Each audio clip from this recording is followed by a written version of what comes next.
Sorry मैं ना थोड़ा-सा उल्टा बता रही थी, ठीक है? तो लेट इट करेक्ट। तो सबसे पहले हमारे पास होता है प्राइमरी क्लोज़र। प्राइमरी क्लोज़र में बेसिकली क्या होता है कि आपने खुद वुंड को क्लोज़ करना होता है, ठीक है? फॉर एग्ज़ाम्पल आपने कोई इंसिजन दिया, सर्जिकल इंसिजन दिया, तो उसके बाद obviously you don't let it open ना, यू जस्ट क्लोज़ इट, ठीक है? आप क्या करते हैं, आप उसके एजेस को अप्रॉक्सिमेट करते हैं, ठीक है? और इस तरह से एक सूचर लगा देते हैं। यहाँ से, यहाँ से, यहाँ से एजेस को अप्रॉक्सिमेट करके एक इस तरह का वुंड बन जाता है जिसके ऊपर सूचर्स होते हैं, ठीक है? इसमें क्या होता है, इसमें अच्छी हीलिंग होती है, ठीक है? गुड हीलिंग होती है, चांस ऑफ इन्फेक्शन कम हो जाता है क्योंकि आपने खुद से अप्रॉक्सिमेट करके उसको क्लोज़ कर दिया। सेकंड हमारे पास होती है सेकेंडरी क्लोज़र। सेकेंडरी क्लोज़र में बेसिकली क्या होता है कि आप जो है फॉर एग्ज़ाम्पल एक वुंड थी, फॉर एग्ज़ाम्पल एक एब्सेस बना हुआ था, ठीक है? एक एब्सेस बना हुआ था फिंगर पे पेशेंट की, आपने उसको ड्रेन किया, आपने इंसाइज़ किया, उसको ड्रेन किया। अब वहाँ पर आप उसको फ़ौरन से क्लोज़ नहीं करेंगे, you will let it heal on its own, ठीक है? आप उसको छोड़ देंगे कि वो खुद हील होगा क्योंकि यहाँ पर अभी भी ससेप्टिबिलिटी है कि that can again form an abscess, ठीक है? दोबारा से एब्सेस बन सकता है और उस टाइम उसमें क्या होगा कि उसको जो है वो इरेडिकेट करना मुश्किल हो जाएगा अगर आपने उसको क्लोज़ कर दिया तो, ठीक है? दैट माइट री-इन्फेक्ट, ठीक है? That is why that is secondary closure. Secondary closure में बेसिकली क्या होता है कि हम लोग जो है उसको छोड़ देते हैं, ठीक है? यूजुअली ये उन केसेज़ में होता है जहाँ पर पस या एब्सेस वगैरह होते हैं, ताकि उसको जो है वो क्लीन हो के क्या होगा कि ये जो बेड है ना इसका फॉर एग्ज़ाम्पल, ठीक है? ये एब्सेस था। अब एब्सेस सॉरी इस तरह से था कि अब जब यहाँ पर वुंड का बेड ये रहा, ठीक है? ये ऊपर से एब्सेस बना हुआ है। आपने इतना सारा ये सारा आपने ड्रेन कर दिया, ठीक है? तो अब ये थोड़ा-सा इस तरह का एरिया बन गया। तो इस तरह का एरिया बन गया तो अब अल्टीमेटली क्या होगा कि यहाँ से हीलिंग होना शुरू होगी, ग्रैन्युलेशन टिश्यू आएगा, ये वुंड बेड से हीलिंग होना शुरू होगी, अल्टीमेटली ये सारा हील होके ये हील हो जाएगा, ठीक है? This is called healing by secondary intention, ठीक है? लास्ट है कि टर्शरी या फिर डिलेड प्राइमरी। इसमें क्या होता है, फॉर एग्जाम्पल एक वुंड है, सर्जिकल वुंड है, ठीक है? अ, आपने उसको फॉर एग्जाम्पल सर्जिकल वुंड को छोड़ें, कोई इन्फेक्शन हो गया, ठीक है? अब आपने उसको जो है वो ओपन किया, ठीक है? ओपन करने के बाद आपने उसको ड्रेन किया, ठीक है? ड्रेन करने के बाद आपने उसको छोड़ दिया, ठीक है? कुछ टाइम तक आप देखेंगे कि आइदर इन्फेक्शन डेवलप तो नहीं हो रहा दोबारा से, ठीक है? अगर तो इन्फेक्शन डेवलप नहीं हो रहा, तो फिर ही आप ये करेंगे कि फिर आप फ़ौरन से उसको कुछ टाइम के बाद क्लोज़ करेंगे, लेकिन क्लोज़ खुद करेंगे।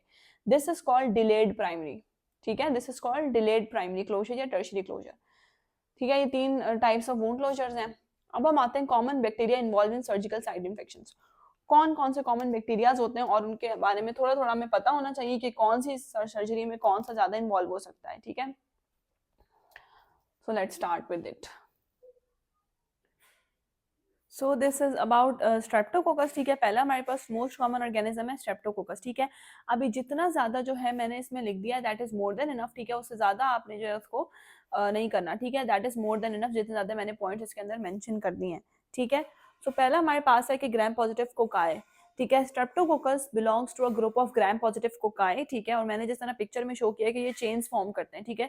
ये चेन्स फॉर्म करते हैं, they don't form clumps, they form chains, ठीक है? इस तरह लंबे लंबे चेन्स की फॉर्म में होते हैं ये, ठीक है? ग्राम पॉजिटिव हैं, कोकाए हैं, राउंड हैं, सर्कुलर शेप के होते हैं, ठीक है?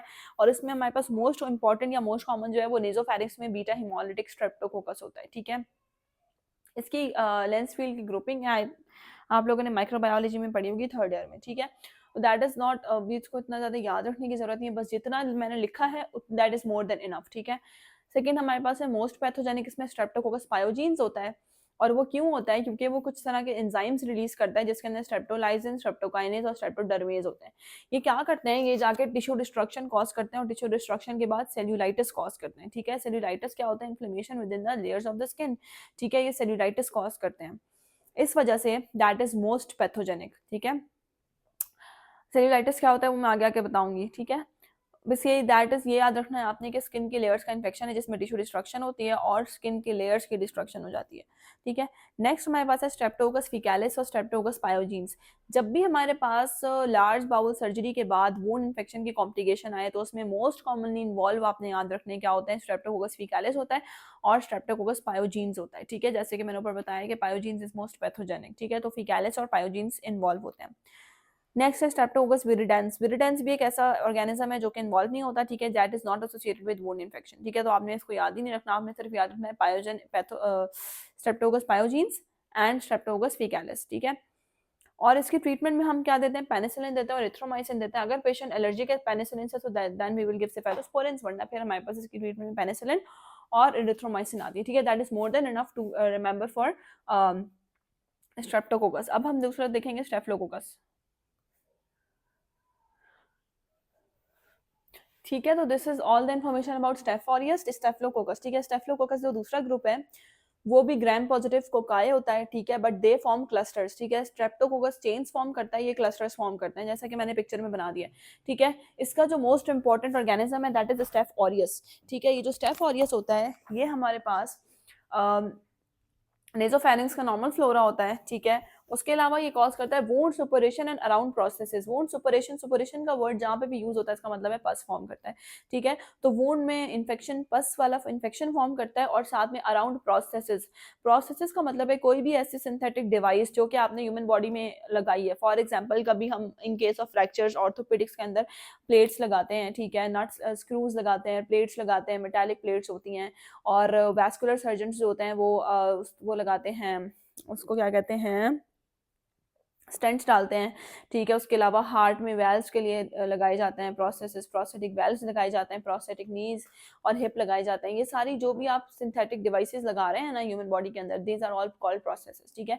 तो ये क्या करता है, प्रोसेसेस के अराउंड इन्फेक्शन कॉज करता है, ठीक है। और इसका जो मोस्ट रेजिस्टेंट स्ट्रेन है that is methicillin resistant staph aureus. ये बहुत रेजिस्टेंट स्ट्रेन होता है, ये डिफिकल्ट टू ट्रीट होता है, इस वजह से वार्ड के अंदर इनको, इन पेशेंट्स को नॉर्मल वार्ड में नहीं रखा जाता है, इनको सेपरेट रखा जाता है और उनको सेपरेट तौर पे ट्रीट किया जाता है, ठीक है। और that is found in the nose of asymptomatic carriers. Sometimes asymptomatic carriers के नोज के अंदर भी ये वाला स्ट्रेन मौजूद होता है, क्योंकि वैसे भी ये नॉर्मल फ्लोरा है ना नेसोफेरिंक्स का।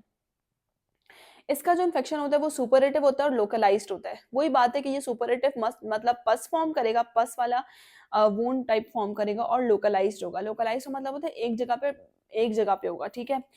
लेकिन जबकि हमने पढ़ा था स्ट्रेप्टोकोकस, स्ट्रेप्टोकोकस वाला जो सेल्यूलाइटिस था, सेल्यूलाइटिस और इसके इन्फेक्शन में डिफरेंस ये है कि सेल्यूलाइटिस आपका जनरलाइज होता है, मतलब वो वाइड एरिया इन्वॉल्व करता है स्किन का, ठीक है, और उसके कोई प्रॉपर मार्जिन नहीं होते। यू नेवर अंडरस्टैंड कि ये इन्फ्लेमेशन यहाँ से, you can not localise and you can not find any margin की इन्फ्लेमेशन यहाँ से स्टार्ट हो रही है और हम इसको इतना एरिया इन्वॉल्व है, ठीक है, because it does not produce clear margin. जबकि इसका जो इन्फेक्शन होता है वो लोकलाइज्ड होता है, ठीक है। नेक्स्ट स्टेफ एपिडर्माइटिस, इसका जो दूसरा स्ट्रेन है वो इंपॉर्टेंट है, दैट इज स्टेफ एपिडर्माइटिस। ये किस में इन्वॉल्व होता है, that is a major threat in orthopaedic and vascular prosthetic surgery. जैसे कि मैंने बताया है कि ये वाला ग्रुप इन्वॉल्व होता है प्रोसेसेस के साथ, ठीक है। अब ये मेजर थ्रेट क्यों है, क्योंकि ये क्या करता है कि हमने जो भी प्रोसेसेस अंदर इम्प्लांट किया है, ठीक है, ये उसके ऊपर एक बायोफिल्म बना लेता है। फॉर एग्जाम्पल, ठीक है, ये हमने एक नी का प्रोसेस इस तरह से इम्प्लांट किया हुआ है, ठीक है। ये क्या करेगा, ये उसके ऊपर एक बायोफिल्म बना लेगा, ठीक है, अपनी एक कवरिंग बना लेगा बैक्टीरिया की, इस तरह से पूरी कवर कर लेगा उसको, ठीक है। अब उसकी वजह से क्या होगा, उस बायोफिल्म की वो इतनी स्ट्रांग होती है कि उसके अंदर हमारी एंटीबायोटिक्स पेनिट्रेट नहीं कर पाती, ठीक है। एंटीबायोटिक्स उसको पेनिट्रेट नहीं कर पाती। जब तक हमारी एंटीबायोटिक्स को पेनिट्रेट नहीं करेंगी इन्फेक्शन ठीक नहीं होगा, ठीक है। तो इस बायोफिल्म के बनाने की और एंटीबायोटिक के ना पेनिट्रेट करने की वजह say that is very deadly, ठीक है। ये बहुत मेजर थ्रेट है सर्जरीज के बाद। अच्छा, इसके ट्रीटमेंट में हम पेनिसिलिन, फ्लूक्लोक्सासिलिन, वैंकोमाइसिन, अमाइनोग्लाइकोसाइड और सेफेलोस्पोरिन यूज कर सकते हैं। These are the common antibiotics, ठीक है। हमें सर्जरी में इस तरह से क्वेश्चन पूछा जा सकता है कि दिस इज एन इन्फेक्शन, ठीक है, तो what is the most common treatment या what is the most common cause. तो आपको पता होगा कि अगर लार्ज बाउल की सर्जरी हुई है तो उसके अंदर आपके पास स्ट्रेप्टोकोकस फेकालिस या स्ट्रेप्टोकोकस पायोजीन्स होते हैं। और अगर आपके पास कोई प्रोस्थेटिक सर्जरी हुई है, अगर वो क्वेश्चन में ये बता देते हैं कि हाँ अभी patient had a hip replacement या patient had a knee replacement, so you can या patient had a fracture in which he was implanted metallic plates, ठीक है, so you can have a clue in your mind के over here या तो staph aureus involve है और staph epidermidis involve है, ठीक है। तो आपने ये बातें याद रखनी है। Okay, so the next organism we have is clostridium, ठीक है, या क्लॉस्ट्रीडिया। क्लॉस्ट्रीडिया बेसिकली उस ग्रुप में बिलोंग करता है जो कि gram positive obligate anaerobes हैं, ठीक है। ऑब्लिगेट का मतलब होता है कि वो बिल्कुल पक्के वाले ऐसे ऑर्गेनिजम्स हैं that grow in the absence of oxygen, ठीक है। अगर इनको ऑक्सीजन मिले दे विल डाई, ठीक है, they will die in the presence of oxygen, that these are called obligate anaerobes, ठीक है। अब दो वर्ड्स हम यूजुअली माइक्रोबायोलॉजी में यूज करते हैं, एक होता है ऑब्लिगेट, एक होता है फैकल्टेटिव। ऑब्लिगेट का मतलब ये होता है कि बहुत स्ट्रिक्टली एनारोब्स हैं ये, ठीक है। जबकि फैकल्टेटिव का मतलब ये होता है कि they can, yes they can tolerate also, ठीक है। लेकिन ये anaerobes means in the absence of oxygen, ठीक है। तो they grow, they proliferate, they infect in the absence of oxygen. और इनका मसला ये है कि रेजिस्टेंट स्पोर्स प्रोड्यूस करते हैं, ठीक है। स्पोर्स प्रोड्यूस करते हैं और जैसे ही उनको फेवरेबल कंडीशन मिलती है वो स्पोर्स जर्मिनेट होकर एक नए ऑर्गेनिज्म में जर्मिनेट हो जाता है। अब इसके अंदर हमारे पास 3 टाइप्स होती हैं, Clostridium tetani, Clostridium perfringens and Clostridium difficile. Clostridium tetani जो होता है वो कॉज करता है टेटनस, ठीक है। टेटनस बेसिकली वो हमें पता है कि एक जब भी कोई वुंड ऐसी लगी है जो स्क्रैच हुआ है जिसमें से ब्लीड हुआ है तो आपने फौरन से जाके टेटनस का इंजेक्शन लगवाना है, वो टेटनस यही वाला टेटनस है, ठीक है। तो ये टेटनस क्या होता है इसके बारे में हम बहुत आगे डिटेल में पढ़ेंगे, इसको कैसे प्रिवेंट करना है, क्या टॉक्सिन्स होते हैं, किस तरह से मैकेनिज्म पूरा पढ़ेंगे, ठीक है, डिटेल में। Next we have is Clostridium perfringens. Clostridium perfringens को प्रोड्यूस करता है गैस गैंग्रीन, ठीक है। गैस गैंग्रीन बेसिकली एक ऐसी कंडीशन होती है जिसके अंदर गैंग्रीन फॉर्म हो जाती है, गैंग्रीन हो जाता है और टिश्यू के अंदर गैस होना शुरू हो जाती है, ठीक है। क्रैपिटस इनसाइड द स्किन, जब आप उसको पैल्पेट करते हैं आपको क्रैपिटेशन फील होती है, ठीक है। मतलब बबल, जिस तरह बबल्स की वो होती है ना, जिस तरह बबल्स फटते हैं तो उसकी आवाज आती है, उस तरह से आवाज आती है इसमें से, ठीक है, स्किन की पैल्पेशन के ऊपर। Next we have is clostridium difficile. Clostridium difficile बड़ा इंपॉर्टेंट है, ये बहुत पेपर्स में आता है, किस वजह से आता है, क्योंकि ये that is an infection caused by antibiotics, ठीक है। ये बेसिकली क्या होता है, ये हमारे पास कॉज करता है स्यूडोमेम्ब्रेनस कोलाइटिस, ठीक है। स्यूडोमेम्ब्रेनस कोलाइटिस एक ऐसा इन्फेक्शन है जो कि हाई यूज ऑफ एंटीबायोटिक्स की वजह से हो रहा है। बेसिकली जब हम बहुत हैवी डोसेजेस में या हाई डोसेजेस में या लॉन्ग टर्म के लिए एंटीबायोटिक्स यूज करते हैं, उससे क्या होता है कि वो जाके हमारी गट फ्लोरा को सप्रेस करती हैं, ठीक है। अब जैसे ही हमने वो एंटीबायोटिक्स छोड़ी, वो गट फ्लोरा दोबारा से रीजनरेट करता है और वो इतना रीजनरेट करता है एक्सेसिवली कि वो up to the dangerous levels, ठीक है, डेंजरस लेवल्स तक रीजनरेट करता है और उसकी वजह से वो कॉज करता है स्यूडोमेम्ब्रेनस कोलाइटिस, कोलॉन की इन्फ्लेमेशन हो जाती है, फिब्रिनस एक्सुडेट फॉर्म होना शुरू हो जाता है उसके अंदर, ठीक है।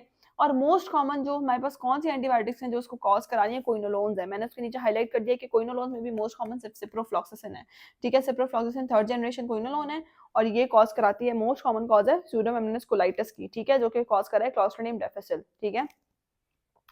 अच्छा, इसके सीवियर फॉर्म में क्या होता है, इवन कोलॉन में कोलॉन परफोरेट हो सकता है and then you will need an emergency colectomy and that has a very high mortality rate, ठीक है। इसका मोर्टेलिटी रेट बहुत ज्यादा होता है, ठीक है।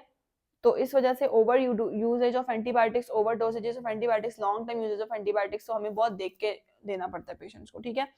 नेक्स्ट इसकी ट्रीटमेंट में रिससिटेशन है, वही और एंटीबायोटिक थेरेपी है, ठीक है। तो this was all about Clostridium. अब नेक्स्ट वाला जो है that is anaerobic gram negative bacilli.